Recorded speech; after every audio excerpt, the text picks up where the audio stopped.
Bollywood silver screen presenting प्रे। वक्त होता है 1719 का, जहां पर हम एक लड़की को दिखाया जाता है जो अपने डॉग के साथ शिकार कर रही होती है। इस लड़की का नाम नारू है और नारू एक शिकारी बनना चाहती है। दरअसल वो एक हिरन पर घात लगाकर बैठी हुई होती है और इससे पहले कि वो हिरन को मारती अजीब सी तेज आवाज आती है जिससे हिरन भाग जाता है। वो भी हिरन का पीछा करती है लेकिन हिरन यहाँ से निकल चुका है। नारू के साथ जो उसका डॉग होता है वो एक ट्रैप में फंस जाता है। नारू को नहीं पता कि ये ट्रैप यहाँ पर किसने लगाया है और तभी उसे आसमान की ऊंचाइयों से, बादलों के ऊपर से किसी चीज की आवाज आती है और जब वो चट्टान की चोटी के ऊपर जाकर देखती है तो वहाँ पर एक एलियन शिप होता है। लेकिन ये 18वीं शताब्दी है। इस वक्त में साइंस और टेक्नोलॉजी ने किसी भी तरह की तरक्की नहीं की थी, इसीलिए इंसानों को एलियन शिप के बारे में कुछ नहीं पता होता। नारू यहाँ से अपने भाई के पास जाती है जो कि बहुत अच्छा शिकारी होता है और वो उसे कहती है कि मैंने आसमान में आज एक बहुत बड़े पक्षी को देखा। दरअसल वो उसी एलियन शिप के बारे में बोल रही होती है। उसे लगता है कि वो आसमान में उड़ता हुआ कोई पक्षी है। वो अपने भाई से कहती है कि मैं उसका शिकार करूंगी, जिसके बाद मैं एक बहुत बड़ी शिकारी बन जाऊंगी। इसके बाद नारू अपने घर में आती है जहाँ पर उसकी मॉम को दिखाया जाता है जो जड़ी बूटियों से दवाइयाँ बनाती है और उसकी मॉम को नारू का शिकार करना बिल्कुल पसंद नहीं है। वो नारू को समझाती है कि तुम्हें शिकार न करके दूसरे कोई अच्छे काम करने चाहिए, पर नारू अपनी मॉम की बात नहीं सुनती। इसके बाद नारू की मॉम उसे जंगल में खास तरह का फूल जड़ी बूटी लाने के लिए भेजती है और जब वो जंगल में होती है तभी वो देखती है कि उसका भाई और उसके कुछ और साथी जंगल में एक शेर का शिकार करने के लिए जा रहे हैं, क्योंकि वो शेर इनके एक साथी को अपने साथ उठाकर ले गया है। नारू कहती है कि मैं भी तुम्हारे साथ आऊंगी, लेकिन कोई उसे अपने साथ नहीं ले जाना चाहता। नारू का भाई कहता है कि उसे जड़ी बूटियों की नॉलेज है और अगर हमारा साथी जख्मी हुआ तो ये उसकी मरहम पट्टी कर सकती है। और अब नारू भी इनके साथ जंगल में शेर का पीछा करने के लिए चली जाती है। कुछ दूर जाने के बाद इन्हें शेर तो नहीं मिलता, लेकिन अपना वो साथी मिल जाता है जिसे शेर उठाकर ले गया था। ये बहुत ज्यादा जख्मी होता है। नारू इसका इलाज करती है, इसका खून बंद हो जाता है, जिसके बाद ये उसे उठाकर वापस घर की तरफ लौट चलते हैं। अब यहाँ पर अंधेरा हो चुका है और चारों तरफ घना जंगल है। नारू का भाई कहता है कि तुम सब वापस गांव में कबीले में लौट जाओ, मैं उस शेर का शिकार करके वापस लौटूंगा। नारू कहती कि मैं भी तुम्हारे साथ चलूंगी, लेकिन उसका भाई उसे अपने साथ नहीं ले जाता और वो शेर का शिकार करने के लिए निकल पड़ता है। और जब इस सब के सब कबीले की तरफ जा रहे होते हैं तभी नारू वहाँ पर एक मरे हुए सांप को देखती है जिसे बहुत अजीब तरीके से मारा गया होता है। साथ ही अजीब से पैरों के निशान भी और खून पेड़ के बहुत ऊपर तक लगा होता है और ये शिकार उसी एलियन ने किया है जिस एलियन शिप को आज सुबह नारू ने देखा था। उसके अंदर से एक ऐसा एलियन हमारी दुनिया में आया है जो कभी भी गायब हो जाता है और इस एलियन को प्रेडेटर कहा जाता है। और अब नारू को लगता है कि उसके भाई की जान खतरे में है। ये कोई बहुत बड़ा जानवर है जो इस जंगल में आ चुका है। वो अपने भाई तक पहुंच जाती है, उसे पैरों के निशान के बारे में बताती है, लेकिन उसका भाई पैरों के निशान वाली बात पर ध्यान नहीं देता। वो कहता है कि हम शेर की गुफा के पास हैं और हमें अपने लक्ष्य पर ध्यान देना चाहिए। नारू का भाई अपने एक साथी को और नारू को कहता है कि तुम पेड़ के ऊपर चले जाओ, मैं गुफा की तरफ शेर का शिकार करने के लिए जा रहा हूँ।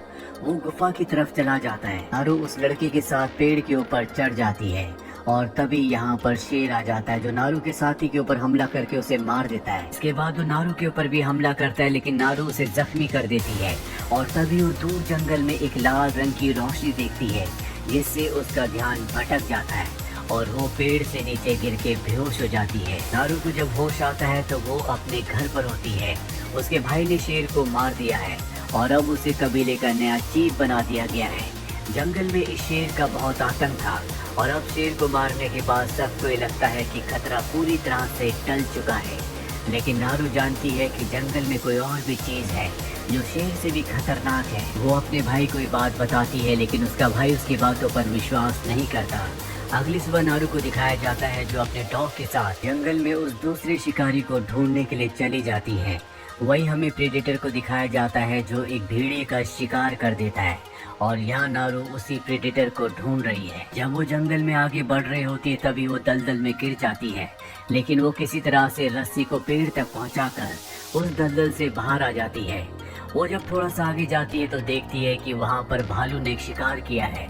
वो अपने धनुष और तीर से उसका शिकार करना चाहती है और उसके धनुष की रस्सी टूट जाती है जिस वजह से भालू उसे देख लेता है और अब वो उसका पीछा करके उसे मारना चाहता है। नारू अपनी जान बचाने के लिए लकड़ियों के बीच में चली जाती है, पर भालू बहुत ज्यादा गुस्से में है। वो उन लकड़ियों को चीरता हुआ उसकी तरफ बढ़ता है और नारू को लगता है कि अब उसे कोई नहीं बचा सकता। और अगले पल वो जंगली भालू से छोड़कर पीछे मुड़ जाता है। दरअसल यहाँ पर वो एलियन यानी कि प्रेडेटर आ चुका है। भालू के अंदर यानी कि जानवरों के अंदर उसे इनविजिबल होने के बाद भी देखने की शक्ति है और अब जंगली भालू प्रेडेटर यानी कि एलियन के ऊपर हमला करके उसे जख्मी कर देता है, जिससे उसका हरे रंग का खून भी निकलता है। इससे प्रेडेटर को गुस्सा आता है और एक ही वार में वो भालू को मार देता है। भालू का खून जब उसके ऊपर गिरता है तो पूरी तरह से दिखना शुरू हो जाता है। इसे देखकर नारू पूरी तरह से घबरा जाती है और वो नदी में बहते हुए इस जगह से निकल जाती है। हालांकि प्रेडेटर उसे देख रहा होता है। नारू नदी के दूसरे छोर तक पहुंच जाती है। तभी यहाँ पर कुछ कबीले वाले भी आ जाते हैं, जिसे नारू के भाई ने नारू को वापस लाने के लिए भेजा होता है। वो नारू को अपने साथ ले जाना चाहते हैं। नारू इन सब को प्रेडेटर के बारे में बताती है, लेकिन इसकी बातों पर कोई भी विश्वास नहीं करता। इसीलिए इसके हाथों को बांध दिया जाता है और अब यहाँ पर प्रेडेटर आ जाता है, जो इन सब को एक एनर्जी के फॉर्म में देख सकता है। इनके पास हथियार होते हैं और प्रेडेटर उन्हीं के ऊपर हमला करता है जिनके पास हथियार है या जो दूसरों के ऊपर हमला करके उन्हें मारना चाहते हैं। प्रेडेटर नारू के सभी साथियों को मार देता है। नारू अपने हाथ खोलकर यहाँ से भाग जाती है पर प्रेडेटर उसे अब भी देख रहा होता है। नारू को उसके कबीले का एक और लड़का मिलता है। दोनों के दोनों वहाँ घासों के पीछे छुप जाते हैं, लेकिन प्रेडेटर इन्हें देख सकता है क्योंकि वो इनकी हीट को दूर से कहीं से भी देख सकता है। प्रेडेटर अपनी लेजर से उस लड़के को मारने वाला होता है कि नारू उसे बचा लेती है। ये दोनों यहाँ से भागते हैं, लेकिन प्रेडेटर उस लड़के को मार देता है। नारू यहाँ से भागकर आगे निकल जाती है और तभी उसका पैर एक ट्रैप में फंस जाता है। प्रेडेटर अब यहाँ पर पहुँच जाता है और जब वो देखता है कि नारू लाचार है, वो ट्रैप में फंस चुकी है, तो वो उसे बिना मारे यहाँ से निकल जाता है। अब यहाँ पर कुछ शिकारी आ जाते हैं जिन्होंने इस ट्रैप को लगाया होता है। दरअसल इस जंगल में जानवरों का शिकार करके उनके खाल निकाल लेते हैं ताकि उसे बेचकर बहुत सारे पैसे कमा सके।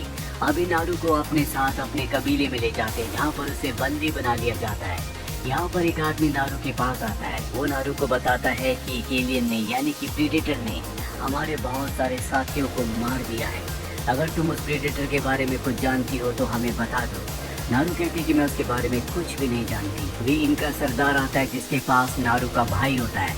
वो नारू के भाई को और नारू को एक पेड़ से बांध देता है ताकि जब प्रेडेटर इनके ऊपर हमला करे तो वो उसे मार दे। दरअसल प्रेडेटर इनके बहुत सारे शिकारियों को मार चुका है और अब प्रेडेटर इस जगह पहुंच जाता है और इस बार वो इनविजिबल होकर नहीं बल्कि अपने असली रूप में आता और बहुत ही भयानक होता है। नारू अपने भाई को कहती है कि तुम्हें डरने की कोई जरूरत नहीं है। ये एलियन ये प्रेडेटर उन लोगों के ऊपर हमला नहीं करता जिनके पास कोई हथियार नहीं होते। ये सिर्फ उन्हें ही मारता है जिनके पास हथियार होते हैं। यानी कि ये एलियन शिकारियों का शिकारी है और अब प्रेडेटर इनकी तरफ बढ़ना शुरू कर देता है और तभी उसका पैर एक ट्रैप में फंस जाता है जो शिकारियों ने यहाँ पर लगा रखे होते हैं। लेकिन प्रेडेटर बहुत शक्तिशाली है, उसके अंदर बहुत ताकत है, वो आसानी से उस ट्रैप को तोड़ देता है। तो प्रेडेटर को अब गुस्सा आ चुका है, इसीलिए वो यहाँ पर बहुत सारे लोगों को मार देता है। नारू ट्रैप की मदद से अपने और अपने भाई की रस्सियों को काट देती है, जिसके बाद नारू का भाई घोड़ा लेने के लिए जाता है ताकि यहाँ से दोनों के दोनों निकल सके। इसके बाद नारू का भाई चला जाता है और नारू भी अपने डॉग को कैंप में लेने चली जाती है जहाँ पर शिकारी होते हैं। प्रेडेटर अपना हेलमेट फेंक देता है और उसके अंदर से 3 डिवाइस निकलते हैं जो हवा में उड़ना शुरू हो जाते हैं और तभी यहाँ पर एक ब्लास्ट होता है जिससे सभी शिकारी मारे जाते हैं। वही नारू को दिखाया जाता है जो इन शिकारियों के कैंप में पहुँच जाती है। वहाँ पर वो कुछ शिकारियों को मारती है और तभी नारू के सामने वो आदमी आ जाता है जिसने पहले नारू को कहा था कि अगर तुम प्रेडेटर के बारे में कुछ जानती हो तो हमें बता दो, पर नारू ने उसे नहीं बताया था। दरअसल प्रेडेटर ने इसका पैर काट दिया होता है। वो नारू से कहता है कि तुम मेरा इलाज करो, इसके बदले मैं तुम्हें अपनी गन दे दूंगा। नारू उसे खास किस्म का फूल खिलाती है, इससे उसके शरीर का खून ठंडा हो जाता है और बहना बंद हो जाता है। और अब यहाँ पर प्रेडेटर भी आ चुका है। वो देखता है कि उसके सामने वो आदमी जिसका पैर उसने काटा था और उसका शरीर फूल खाने की वजह से ठंडा हो चुका है, इसीलिए वो उसके शरीर को उसकी एनर्जी को नहीं देख सकता। प्रेडेटर की आंखें इंसानों की तरह नहीं होती, वो सिर्फ हीट को पहचान सकता है जो उस आदमी के शरीर से फूल खाने की वजह से नहीं निकल रही होती, और वो उसके पैर के ऊपर गलती से अपना पैर रख देता है जिससे वो आदमी चिल्ला उठता है। प्रेडेटर को पता चल जाता है कि ये जिंदा है और वो उसे मार देता है। अब नारू का भाई भी यहाँ पहुँच जाता है, जो घोड़े पर होता है। वो प्रेडेटर के सर के ऊपर हमला करता है, जिससे उसका मास्क यानी कि उसका हेलमेट नीचे गिर जाता है। उसकी लेजर बीम एक पेड़ के ऊपर जाकर टकराती है। प्रेडेटर यहाँ पर नारू के भाई के ऊपर कई सारे हमले करता है, पर वो जितने भी हथियार चलाता है सारे के सारे हथियार पेड़ के ऊपर जाकर लगते हैं, जहाँ पर उसके हेलमेट की बीम्स जाकर टकरा रही होती है। नारू समझ जाती है कि अगर उसे निशाना लगाना है तो उसे अपने हेलमेट को दोबारा पहनना होगा। प्रेडेटर यहाँ पर गायब हो जाता है और नारू के भाई को मार देता है। नारू इस वक्त उसका सामना नहीं कर सकती, इसीलिए उसे यहाँ से भागना पड़ता है। लेकिन अब वो अपने कबीले वाले लोगों की और अपने भाई की मौत का बदला प्रेडेटर से लेना चाहती है। इसीलिए वो एक शिकारी के ऊपर हमला करती है, जो नदी के दूसरी तरफ होता है, और उसे प्रेडेटर का चारा बनाकर एक जगह रख देती है और खुद उस फूल को खा लेती है, जिससे खून का संचार यानी कि जो खून का तापमान होता है वो पूरी तरह से ठंडा हो जाता है। अब प्रेडेटर यहाँ पर आता है, पर वो नारू को नहीं देख सकता क्योंकि उसकी बॉडी में हीट नहीं है। और प्रेडेटर यहाँ पर उस दूसरे आदमी को देख लेता है, जिसे यहाँ पर नारू ने चारा बनाकर रखा है। नारू ने जानबूझकर उसके हाथ में गन पकड़ा दी होती है ताकि प्रेडेटर उसे मार दे।